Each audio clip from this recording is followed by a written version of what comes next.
Self-made billionaire Dan O'Dowd is running for Senate on a single issue, which is to ban Tesla's full self-driving software from American streets, and he's pumping millions of dollars into his national anti-Tesla campaign. But guess what? He's going to be here in just a second to answer some tough questions. Does he really want to be a senator? Why Tesla, and is this a ploy to eliminate a competitor to his own company? Well, we'll find out in just a second, so keep your hands on the wheel, your eyes on the road, and be ready to take over at any time. And we're gonna start right now. Welcome to E4 Electric. If you are interested in everything that's going on in the world of Tesla and electric cars, you came to the right place, so click on that subscribe button and the bell notification icon so you don't miss anything moving forward. If you've been watching this channel for a while, you probably know that I am not really a big fan of Tesla's self-driving software, but my frustration is not so much that Tesla makes it, but that NHTSA, DMV, and other government regulators actually allow these what I call human trials. Well, it looks like the self-made billionaire Dan O'Dowd is taking Tesla head-on as a single-issue senatorial candidate in his national political campaign, running this ad that consists of nothing but examples of recordings of the real-world incidents of Tesla software actively trying to cause accidents while their car owners having to take over in a rush in order to avoid them. Now, I gotta say, there are other level 2 self-driving software offerings from companies like GM and Ford that are even worse and yet still allowed on the roads just fine. Now, here are a few examples of the GM's Super Cruise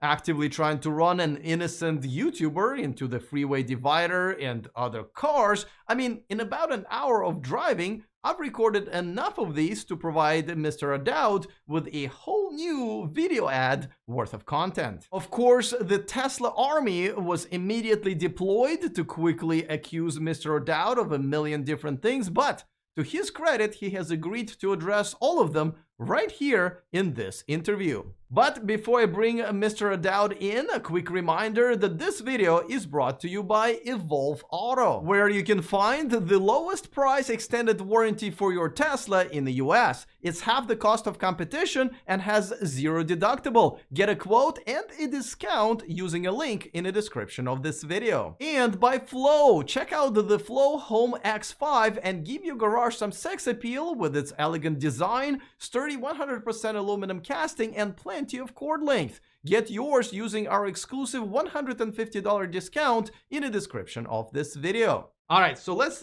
jump right in. First of all, do you have any intention of actually winning this race at all?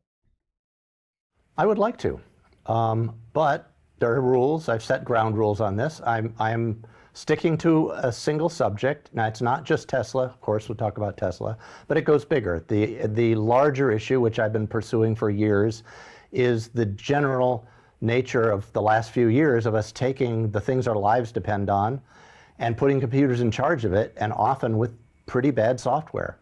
And we've now become vulnerable to where Putin could pull a button, push a button, and maybe bring down our power grid. A lot of people are saying that's true. I believe it's possible, and I believe we need to fix it before that solves. But self-driving cars are, of course, another problem where millions of lives will depend on software, and again, that software is, in some cases, especially Tesla's, pretty poor.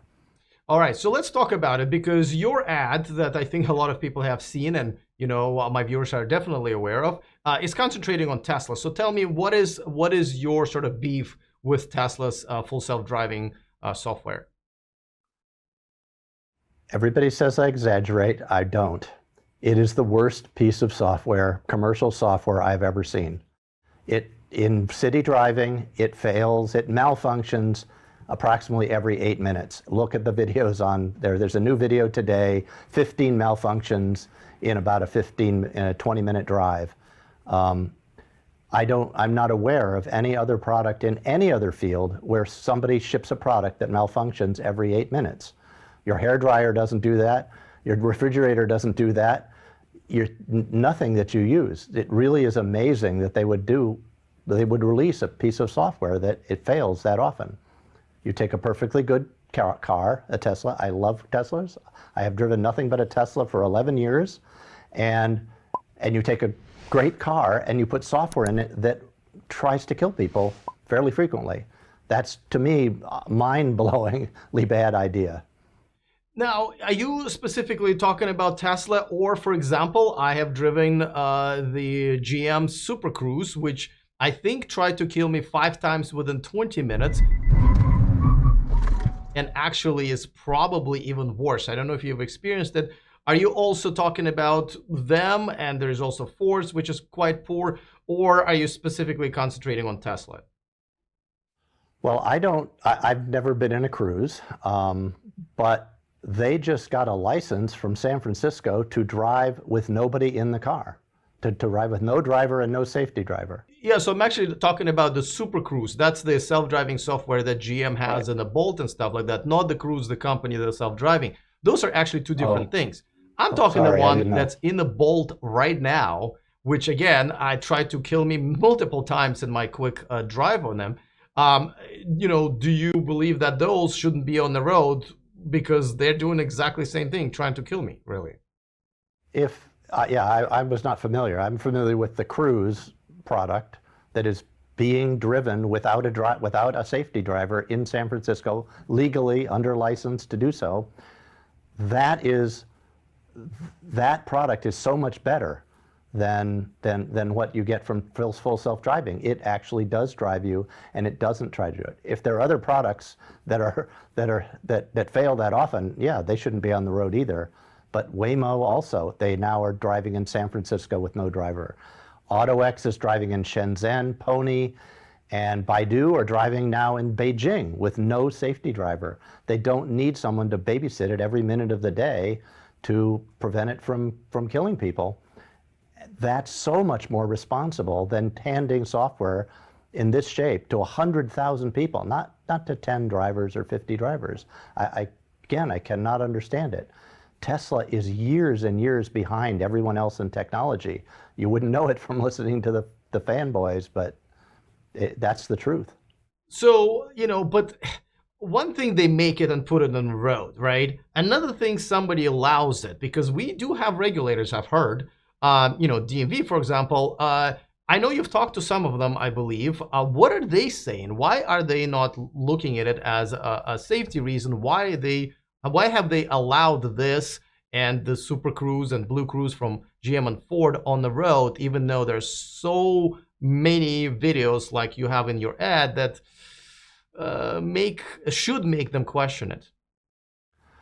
I don't know. I have tried to get answers to that. I've tried it from before I started all this, of course. Let's talk to them, let's get them to act. Technically, Tesla has declared that full self-driving is a level 2 system and therefore not subject to any of the autonomous vehicle regulation.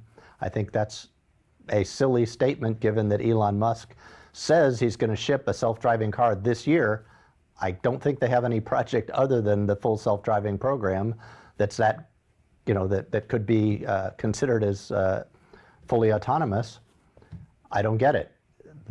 He says that's going to be fully autonomous, but they tell the regulators it's not. I don't know. That's why I'm doing this. I couldn't get anyone to listen or do anything. Maybe they listened, but they didn't do anything. So let's talk about why you're doing this. There's obviously a group of people, just quite a few people who say, wow, of course he's doing this because he owns a software company that writes the software that he sells to Tesla's competitors. And therefore there is some, interest there to attack Tesla. What do you say to them? Well, my analogy is, imagine that, say, Firestone sells to Ford, and maybe Bridgestone sells to Tesla. Is Firestone a competitor of Tesla? Firestone and Goodrich are competitors, and Ford and Tesla are competitors. But I make products that are not cars, that is not self-driving software. I make software that helps people write their software. I sell it to most of the car companies and most of the people who build airplanes and lots of other things like inkjet printers and routers and things like that, ordinary day-to-day equipment as well. It's very generally available. So just to be clear, your company does not create or write any software that would be a self-driving type of software. Right. Okay. So now, by the way, do you think that maybe the problem is also in the name, full self-driving and autopilot? Like it's been banned in Germany by German's court. Doesn't seem like it's a problem here. But do you think that when people hear that that's what the car has, a feature that they paid a lot of money for, you know, $12,000, it's a lot of money, that it's actually full self-driving? Do you think that that could be a problem? Yes, I think it it definitely is a problem. And it leads people to, I see people still saying, oh, I'm going to get it tomorrow and I'm so excited because it's self-driving, but it isn't. It is not at all self-driving at the moment, at least. And yet they gave it that name. It's wrong to call it something it's not. Okay, and by the way, do you get any sort of privileges as a candidate running these political ads on TV that you wouldn't have if you would just be running them as a private citizen that's just a businessman? There is a requirement that they play the ads. That is the one thing I'm aware of, that they cannot say, I'm not going to run your ad. Whereas if you're just an ordinary person, you go to some TV station, submit an ad, they can say, or we don't want to run it. It's too controversial. Now, the Tesla supporters and Tesla community would say, listen, yeah, it's not perfect, but how many people died, you know, while, you know, using the full self-driving? And I believe besides people who were doing something extremely stupid, you know, I think it's pretty much none. Is this a valid argument that, well, since nobody died, we might as well continue with this? Well, the first one is we have no idea. Tesla has not reported anything about full self-driving. They've reported about autopilot, which is a separate system, and which I'm not criticizing autopilot. I don't know because there's not a lot of data, but they've published some. There's no published data on how many miles FSD has been driven, how many times humans have had to take over to prevent an accident, how many actual accidents there have been, how many injuries there have been, how many people have died. We do not know that answer because they don't publish it, but they know. We know every FSD beta system, every car is totally wired. They're collecting all the data and sending it back to Tesla Central, right? They have this exact data and they don't publish it. So that's really the first problem. And the second one is, okay, somebody walks into the room, puts a gun to your head, pulls the trigger, puts a bullet in the gun, spins the revolver, spins the cylinder, puts it against your head, goes click. Do you say, no harm, no foul, nobody was harmed, go ahead and do it again? Or do you call the cops and have them arrested? You just keep doing this, somebody's going to die. It's now in 100,000 people's hands. They keep saying, oh, well, you know, the people have been informed and they're safe, licensed drivers. At 100,000, some of those guys are going to drive drunk. Some are going to drive too late at night.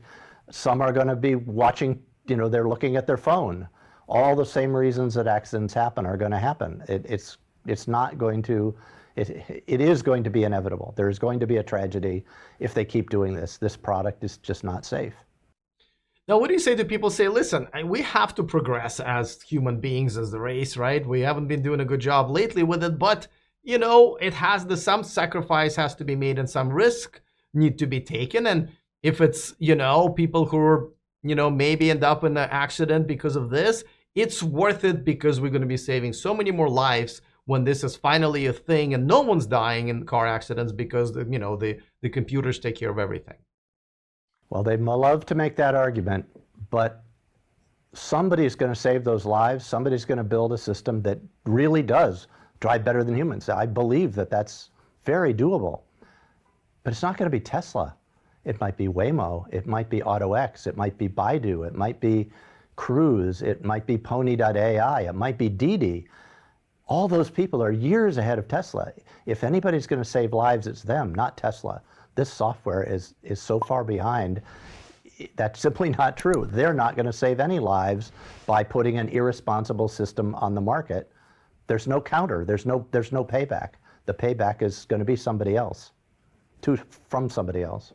So who do you think is, let's say right now, best at writing this self-driving software? Who's got the best tech? I don't know. You can look at it as miles between disengagements. AutoX or somebody like that in California was at 30,000 or 40,000 miles between disengagements. When Tesla 5, maybe 10. I don't know how to compare them. I mean, we'd need some real studies that show how often they fail, and of course, we don't have that. I mean, they've published some data, but they haven't published as much as would be necessary. But all of them seem to be getting there. They all seem to be able to produce something that is self-driving. It is actually self-driving. Whether it's safe enough yet, I think not. That is, human drivers have an accident every 15 years, and these guys are up to like every 2 years. So they got a ways to go. But I believe they'll get there. I think they can. Fair enough. So let's say you get your way. It's a perfect universe for you. You get your way. What would you like to happen as far as, Tesla full self-driving, software regulation and others, which I think is just as bad, if not even worse, actually? Take a look at the GM's Super Cruise. What would you like to happen? Well, I think that a very simple and reasonable one would be to set a standard that you can't run, you can't run more than some small number of vehicles on the road until you reach 5,000 miles between disengagement, 10,000 miles. Several companies have achieved that. A number of companies have achieved that. So I'd suggest some number. Maybe it's 5,000, maybe it's 10,000. I'm not going to get into a big argument. If you give me 5, I'll say, okay, I could accept that. Tesla's not even close. They've got to get 1,000 times better before they're ready, before they're at that level. There will be, and there's risk, of course. If you let people on the road, there's going to be some accidents, no question. There have been accidents. Google has reported accidents for several years. So, but that's a very simple rule. You have to demonstrate with a safety driver, they're ready at every moment, professional, that you can drive, say, 5,000 or 10,000 miles on average without an accident, and now you can start deploying it more widely. So, and whose job is it to create this standard and enforce it? Well, for it to be a government standard, it'd have to be NHTSA, National Highway Transportation Safety Agency, or the DMV in California, Department of Motor Vehicles.